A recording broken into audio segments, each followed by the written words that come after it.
Hello everyone, I am Professor Ken Maksore. In this today's lecture, we are going to learn the worm and worm wheel. Worm and worm wheel, which are the very important part, which are very important components in the industrial or the automobile gearboxes or the gear trains. Worm and worm wheel, which are used to connect two non-parallel, non-intersecting shafts. So in this session, we are going to learn the basics and the kinematics of the worm and worm wheel that student will be able to learn. Again, in this session, we are going to start with the introduction of the worm and worm wheel. Then we'll do the find out the center distance between the worm and worm wheel. Then we'll find the efficiency of the worm and worm wheel, and then we'll do the force analysis of the worm and worm wheel. Worm and worm wheels. In this case, we will find this black component, rotating component, which is acts as a screw, which is called as the worm. This is the driving gear or driving member, and driven member which is called as the worm wheel. That driven member may be of spur gear or the helical gear. Worm gears are used for the very large gear reduction. This is very important. That means worm and worm gears are only used for the reduction in the speed. That means, and we can obtain that gear reduction is of 20 as to 1, even up to the 300 as to 1 or the greater. And the important property of the worm and worm wheel is the interlocking. That means in this case you can transmit the motion between the worm to the worm wheel, but we can't transmit the motion between worm wheel to worm. That's why that worm and worm gears, which are having the applications in the material handling, transportation machinery, machine tools, and the automobile. Now we'll study the nomenclature. In the nomenclature, as we know, there are the two members. One is the screw type member, which is called as the worm, and its counterpart, which is referred as a worm wheel. In case of that worm, which is the screw, in case of screw, we know that the distance between two adjacent teeth, which is referred as a pitch. In this case, again, you will find the same terminology, which is the axial pitch. Again, there is one term which is the lead angle. Again, the normal pitch. Okay, all this we are going to study in detail. Again, while this is the thread, in case of screw there are the two types of threads. One is the left handed and second one is the right handed. In this case also we will find the right hand worm that we can orient with the right hand, and left hand worm which can we can orient with the left hand. Okay, but if you find, if you allow us to rotate that right hand worm in the clockwise direction, that worm gear which rotates in the clockwise direction. But in this case, in the right hand worm, if you allow to rotate that worm in the clockwise direction, which allows to rotate that worm gear or the worm wheel in the anti-clockwise direction. Okay, what is mean of axial pitch? That we already studied, the distance between two adjacent teeth, which is referred as a axial pitch. Again, while meshing the worm and the worm gear, both the, that means axial pitch of the worm must be equal to the circular pitch of the worm wheel. As we know the circular pitch, that means this is one teeth. You have to consider this one point on the pitch circle, and you have to consider the same point on the next adjacent circle. We'll find the distance between these pitches of the circular pitch that we have already studied in the spur gear. That axial pitch should be equal to the circular pitch. Again, they must have the same normal module that we'll study in the next part. Okay. Next one is the lead. Lead means, if you consider the worm, the distance traveled by the point on a thread in one complete rotation of the worm. That means if that thread which is of single started, double started, or the multi started, in that case if that thread is of single start thread, then that lead is equal to its pitch. If it is of double started, that means lead is the twice of pitch, triple started thrice of pitch. In number of starts, then it is called as the L is equal to N into P. That N means the number of starts that we have already studied over here.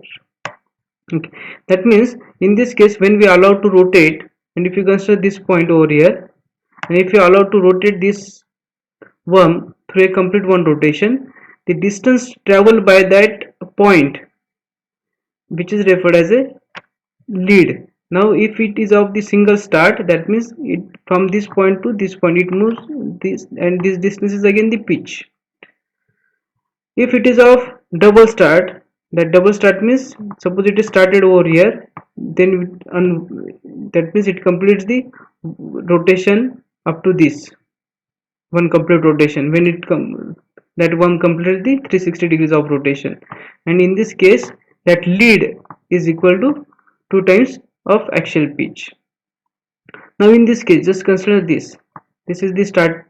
If you allow to rotate this, let's start that thread started over here, and which is moving like this. Okay, I'll just mark this point like this. This is the back portion like this. In between of these there are the three threads. That means the total three threads over here. One is this, that means the axial pitch is this, second axial pitch is this, and third axial pitch is this. That means that lead is equal to 3 times of pitch in this case. That means if there are the n number of starts, that means n times that lead is equal to n times of its pitch or the axial pitch. Next there is again one term which is the lead angle. Lead angle means angle made by the that thread with the transverse axis of its rotation. That means this is the axis of rotation, this is the transverse axis. That thread makes an angle of some angle with the transverse axis, that angle which is referred as a lead angle. Again, in case of that helical gear, we have studied there is one angle which is the helix angle. That angle made by the tooth with the axis of rotation, which is referred as a helix angle. Now if we consider the same analogy with this the worm, this angle becomes the alpha 1, and this angle is of delta. That means alpha 1 plus delta, that delta is the lead angle, and alpha 1 is the, if you consider the helix angle or the angle made by the thread with the axis of rotation, which is the alpha 1, not the helix angle. That means alpha 1 plus delta is equal to 90 degrees. Again there is one term which is the lead angle. This is again very important. Lead angle means suppose when we allow to rotate the thread or the worm through a complete one rotation, and we will mark any one point, and when we trace that point is moving from this point to this point like this. If we develop this, that means this point is moving from this position to this position. If we develop this, the angle made by this thread with the horizontal line, that horizontal means the its means is the sorry, this is equal to circumference of the circle, which is of pi into d.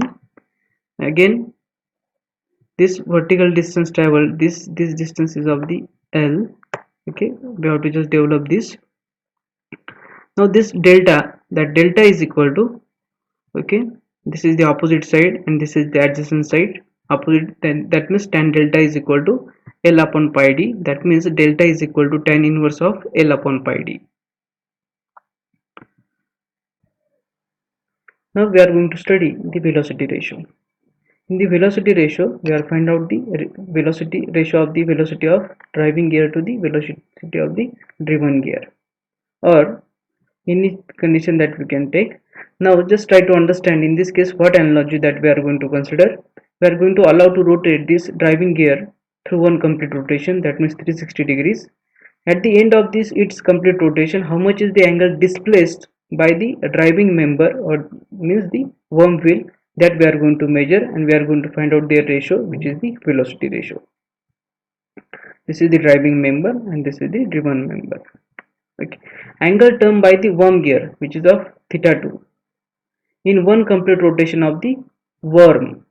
Angle turned by this by one complete rotation of this worm, and the angle turned by the worm in one revolution, which is of 360 degrees. As we know, when angle turn by this worm in one complete rotation, that means the point of on its tooth or its thread which displays the distance which is equal to lead. As we know the definition of lead, that point or distance traveled by the point on that thread in one complete rotation, which is called as the lead. Okay, now velocity ratio is equal to theta 2 upon theta 1. Again, in this case, this total distance for one complete rotation, which is of lead, if we equate, this is of, we'll just trace this line, and if you measure this total angle, which is of theta 2, now if you consider the half of the angle, which is of theta 2 by 2, this distance is of L by 2, this is of L by 2. Okay, this is the vertical distance, this is the diameter by, this is the, sorry, capital D by 2, this is of capital D by 2. Okay, that means sine theta by 2 is equal to L by 2 upon R, which is the D by 2. As that theta 2 by 2, which is very small, that's why for the sine for small angles, which is equal to that angle in the radian, that means sine theta 2 by 2 is equal to theta 2 by 2. Okay, that means theta 2 by 2 is equal to, or theta is equal to L by R, or okay, and that theta 2 is equal to, if we convert this R is equal to D by 2, which becomes theta 2 is equal to 2 into L upon D. Okay, now that theta 2 is known to us, 2 into L upon D, and that theta 1 means the one complete rotation of the worm, which is of 360 degrees, that means 2 into pi. That 2 gets cancelled, and your final equation becomes L upon pi D. That velocity ratio is equal to L upon pi D. Okay. Next, that velocity ratio L upon pi d is equal to n upon t. As we know, the number of that velocity ratio is equal to that number of teeth. That means in this case we have to consider the number of starts on the worm to the t means the number of teeth on the worm gear. That means L by pi d is equal to n upon t. That means in this case theta 2 upon theta 1, which is the omega 2 upon omega 1, is equal to t1 upon t2. That t1, there is no any number of teeth. Instead of that number of teeth, here you have to consider the number of starts. That number of starts upon that t. Using this you can find out the velocity ratio. And in case of that worm and worm wheel, we obtain the velocity ratio ranges from the 20:1 up to the, that means this is the reduction in the speed, up to the 900:1, or you can take the reciprocal of this. This is the velocity ratio.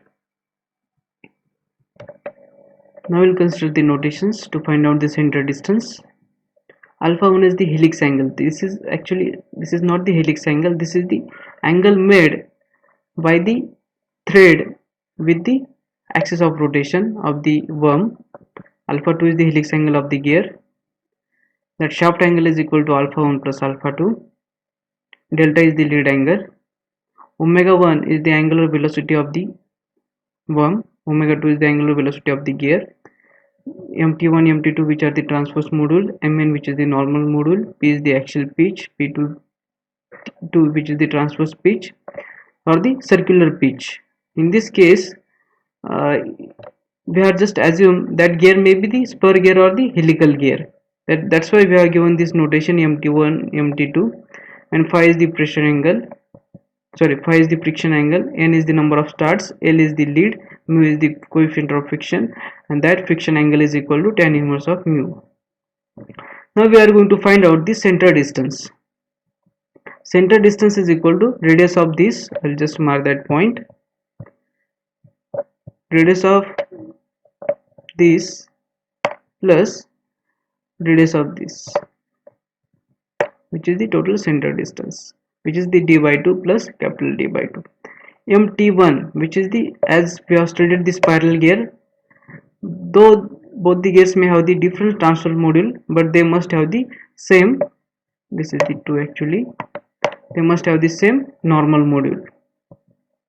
Now mt1 is equal to mn upon cos alpha 1, mt2 is equal to mn upon cos alpha 2. We are just considering the same analogy with the spiral gears, and with the help of this we are just going to find out the relationship. That means cd is equal to mt1 into t upon 2 plus mt2 into t upon 2. Okay, again that axial pitch of the worm should be equal to the transverse pitch or the circular pitch of the gear. That means p is equal to pt2, which is equal to that t is equal to pt2 into t upon pi. That means pt is equal to transverse pitch is equal to pi into mt, and mt is equal to d by t. Okay, that means that d is equal to pt2 upon into t upon pi. By putting that values in this equation, that mt1 mt2 and all these values, will find that mn is equal to, by taking that mn as a common term, because here you will find how to take that common term, you have to just put that values. Mn is mn by 2 into bracket t upon cos alpha 1 plus capital T upon cos alpha 2.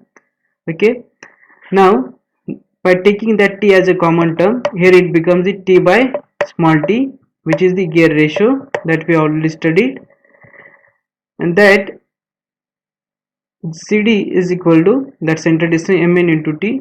Okay, now in this case alpha, that alpha is equal to 90 minus delta that we already studied, which is the 90 minus of lead angle plus g upon cos of alpha 2. Okay, and that alpha 2 is again delta that we study in the next part, that alpha 2 is again delta. And if we simplify this equation by taking that cos alpha as a common term, this becomes mn into t upon 2 cos delta into bracket cos delta upon sin delta plus g, which is the cot delta. Again mn is equal to mt into cos delta into t by 2. By cancelling this, we'll find this equation cd is equal to mt2 into t upon 2 into cos of delta plus g. This is your final expression for the center distance. Now we are going to find out the efficiency of the worm wheel. In the worm and worm gear, where that shaft angle, that total shaft angle is of 90 degrees. That means that alpha 1 plus alpha 2, if you consider this, if we equate it with the spiral gears, that means alpha 1 plus alpha 2 is equal to 90 degrees. But again, if we consider the worm only, in the worm that alpha 1 plus delta is equal to 90 degrees, and if we consider the shaft angle, alpha 1 plus alpha 2 is equal to theta is equal to 90 degrees. If we equate these two equations, you come to know that delta is equal to alpha 2. Delta is equal to alpha 2. That means that lead angle of the worm should be equal to the that helix angle of that helical gear. Now we are going to consider the equation of the efficiency of the spiral gear. This is the equation of the efficiency of the spiral gear. In this case, alpha 2, what we have to replace, alpha 2 is equal to delta. Alpha 1 is equal to this, alpha 1 is equal to 90 minus delta, that we have to replace over here. By replacing this, we will find this equation. That means alpha 1 is of 90 minus delta minus phi, and cos of 90 minus delta, which is the sin delta, and here cos of 90 minus delta minus phi, that means 90 minus delta plus phi, 90 minus in bracket delta plus phi, which again becomes the sin delta plus phi. Okay, now just consider this ratio of these two. This becomes tan of delta, this is the tan of delta upon tan of delta plus phi. This is the equation of the efficiency of the worm wheel. Now again we have considered one condition in case of spiral gear, which is the maximum efficiency, and this is the equation of the efficiency of the maximum efficiency of the spiral gear, which is of 1 plus cos of theta plus phi and 1 minus cos of theta plus phi again.